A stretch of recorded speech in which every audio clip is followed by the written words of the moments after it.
അപ്പോൾ ഇന്ന് ഞാൻ ചെയ്യാൻ പോകുന്നത് ജനനായകൻ മൂവി കണ്ടിട്ട് വന്നിരിക്കുക, അതിൻ്റെ റിവ്യൂ വീഡിയോ ആയിട്ടാണ്.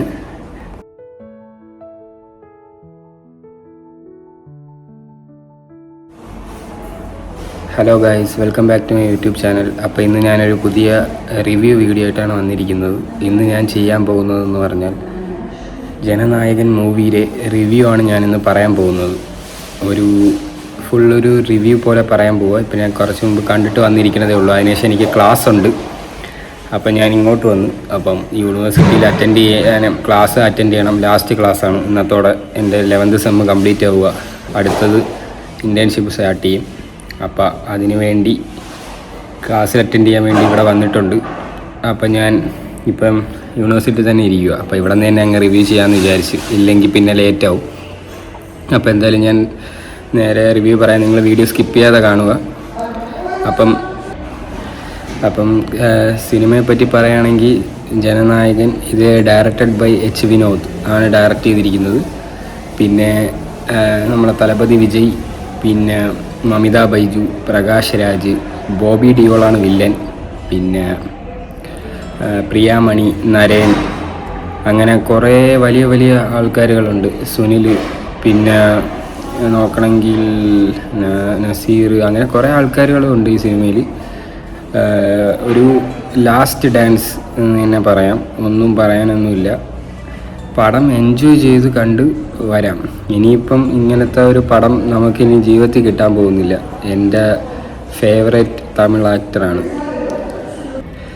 ഇനി ജീവിതത്തിൽ ഇങ്ങനത്തെ ഒരു എക്സ്പീരിയൻസും കിട്ടാൻ പോകുന്നില്ല തിയേറ്ററിൽ. സാധാരണ നമ്മളൊക്കെ പണ്ട് മുതലേ ഫാനായിരുന്നു.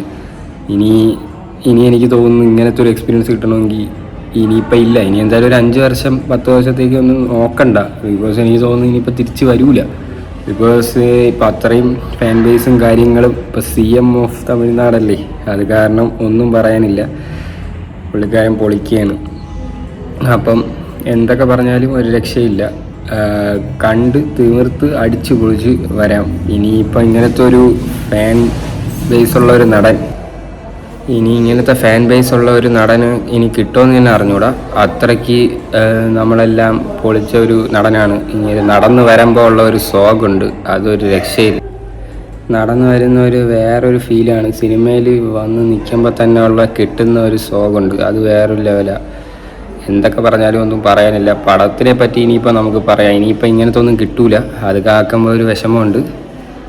ഇനി വിജയുടെ ഒരു പടമില്ല, അത് കേൾക്കുമ്പം ഒരു നല്ലൊരു വിഷമം. അത് കാരണം ഞാൻ ഇവിടെ നിന്ന് ടിക്കറ്റ് എടുത്ത്, ജോർജിയിൽ നിന്ന് തന്നെ ടിക്കറ്റ് എടുത്ത് പടം കണ്ടതാണ്.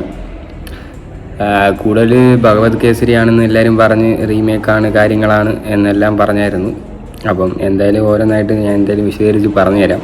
ഫസ്റ്റ് ഹാഫ് ഫുള്ള് ഭഗവത് കേസരി തന്നെയാണ്, അതിലൊന്നും മാറ്റമൊന്നുമില്ല. അതങ്ങനെ തന്നെയാണ്. പിന്നെ എച്ച് വിനോദ് ഇൻ്റർവ്യൂവിലും പറഞ്ഞായിരുന്നു, നിങ്ങൾ ആദ്യത്തെ ഇത് ഭഗവത് കേസരി റീമേക്കാണ്, 2ാം ഭാഗം എൻ്റെതാണ്, 80% മാറ്റിയിട്ടുണ്ടെന്ന് പറഞ്ഞിട്ടുണ്ട്. അത് അതേപോലെ തന്നെ ചെയ്തിട്ടുമുണ്ട്. അതുകൊണ്ട് അങ്ങനെ തന്നെ വിചാരിച്ചാൽ മതി. കൂടുതൽ ഇതാക്കി പ്രതീക്ഷ വെച്ചൊന്നും നിങ്ങൾ പടം കാണല്ലേ. ലാസ്റ്റ് വിജയുടെ പടം എന്നുള്ള രീതിയിൽ പോയി കണ്ട് എൻജോയ് ചെയ്ത് നിങ്ങൾ തിരിച്ച് ലാസ്റ്റ് പടം. ഇനി ഇങ്ങനത്തെ ഒരു ഓറയും കാര്യങ്ങളും ഇങ്ങനത്തെ ഒരു വൈബും തിയേറ്ററിൽ ഫാൻ ഷോയ്ക്കും ഫസ്റ്റ് ഡേ തന്നെ പോയി കാണാനും ഇങ്ങനത്തെ ഒരു വൈബൊന്നും ഇനി കിട്ടൂല. ഇനി വിജയുടെ പടമൊന്നുമില്ല, അത്രയ്ക്ക് ആൾക്കാരാണ് ഫാൻസ്. അപ്പോൾ ആ ഒരു വൈബ് ഇനി കിട്ടൂല. അപ്പം ഫസ്റ്റ് ഹാഫ് തികച്ചും റീമേക്ക് തന്നെയായിരുന്നു. അതുകൊണ്ട് അത് കാണാത്തവരുണ്ടെങ്കിൽ, ഞാൻ കണ്ടില്ലായിരുന്നു,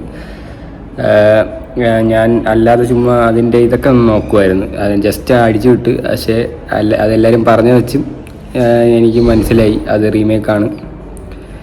എന്തൊക്കെ പറഞ്ഞാലും ഫസ്റ്റ് ഹാഫ് റീമേക്ക്. പക്ഷേ കാണാത്തവരാണെങ്കിൽ അതൊരു ഡിഫറെൻറ്റ് എക്സ്പീരിയൻസ് ആണ്. അതുകൊണ്ട് തന്നെ എനിക്ക് അടിപൊളിയായിട്ട് ഇഷ്ടമായി ഫസ്റ്റ് ഹാഫ്. സെക്കൻഡ് ഹാഫിൻ്റെ ഒരു ഫ്ലാഷ് ബാക്ക് ഉണ്ട്, അത് തകർത്തായിരുന്നു, ഒന്നും പറയാനില്ല.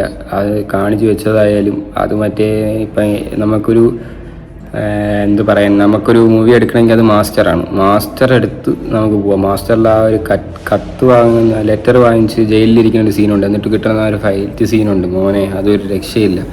അതേപോലത്തേക്ക് ഒരു ഐറ്റം വേറൊരു രീതിയിൽ വരും. അത് പൊളിച്ച് സെക്കൻഡ് ഹാഫിൽ. പിന്നെ സെക്കൻഡ് ഹാഫ് കുറച്ചൊക്കെ സ്കൈഫൈ ഒക്കെ ആഡാക്കി, അതൊക്കെ വേണ്ടായിരുന്നു തോന്നി. എന്നാലും ഓക്കെ, ചുമ്മാ കണ്ടിരിക്കാം, ലാസ്റ്റ് പടമല്ലേ എന്നുള്ള രീതിയിൽ നമുക്ക് കണ്ടിരിക്കാം, അല്ലാതെ വലിയ ഇതൊന്നുമില്ല. പിന്നെ ലാസ്റ്റ് ഒരു സീക്വൻസ് ഉണ്ട് മമിത ബൈജുവിൻ്റെ. സെക്കൻഡ് ഹാഫ് ഓക്കെ എന്നേ പറയാൻ പറ്റൂ, പക്ഷേ ഫസ്റ്റ് ഹാഫ് പൊളിച്ചിട്ടുണ്ട്. പിന്നെ സെക്കൻഡ് ഹാഫ് നമുക്ക് കണ്ടിരിക്കാം. എനിക്ക് നല്ല രീതിയിൽ ഞാൻ എൻജോയ് ചെയ്തു. എല്ലാവർക്കും ഇനി എങ്ങനെയാണെന്ന് അറിഞ്ഞൂടെ, എനിക്ക് നല്ല രീതിയിൽ ഇഷ്ടപ്പെട്ടിട്ടുണ്ട് സെക്കൻഡ് ഹാഫ് ആയാലും ഫസ്റ്റ് ഹാഫ് ആയാലും. ഞാൻ പിന്നെ ഒരു വിജയ് ഫാനുമാണ്, അതുകൊണ്ട് എനിക്ക് പിടിച്ച് ഞാൻ പിന്നെ ലാസ്റ്റ് പടമാണെന്നുള്ള രീതിയിൽ കണ്ട് എൻജോയ് ആയി. ഇനിയിപ്പം ഇങ്ങനത്തെ ഒരു എക്സ്പീരിയൻസ് കിട്ടാത്തതുകൊണ്ട് എടുത്തതാണ്. അത് വിചാരിച്ച് മാത്രം നിങ്ങളും ടിക്കറ്റ് എടുത്ത് നിങ്ങൾക്കും ആ ഒരു വൈബ് തന്നെ കിട്ടും. അല്ലാതെ കൂടുതൽ പ്രതീക്ഷിച്ചൊന്നും പോകണ്ട, അതാണ് ഏറ്റവും നല്ലത്. അല്ലെങ്കിൽ പടത്തിന് വേണ്ടി അല്ല, ലാസ്റ്റ് ഇനി ഇങ്ങനത്തെ ഒരു പടം വിചാരമില്ല, തിയേറ്ററിൽ എൻജോയ് ചെയ്യാൻ വേണ്ടി ഇല്ല, അന്ന് വിചാരിച്ച് മാത്രം നിങ്ങൾ പോയി നോക്ക്, നിങ്ങൾക്ക് എന്തായാലും കിട്ടും. പിന്നെ ഫസ്റ്റ് ഹാഫിൽ പാട്ടായിക്കോട്ടെ, ഡാൻസ് പിന്നെ ഒന്നും പറയാനില്ല, കാരണം പിന്നെ വേറെ ലെവലാണ്. അതുകൊണ്ട് അതൊക്കെ പൊളിച്ചിട്ടുണ്ട്, ഒരു രക്ഷയില്ലാത്ത ഡാൻസും കാര്യങ്ങളൊക്കെയാണ്.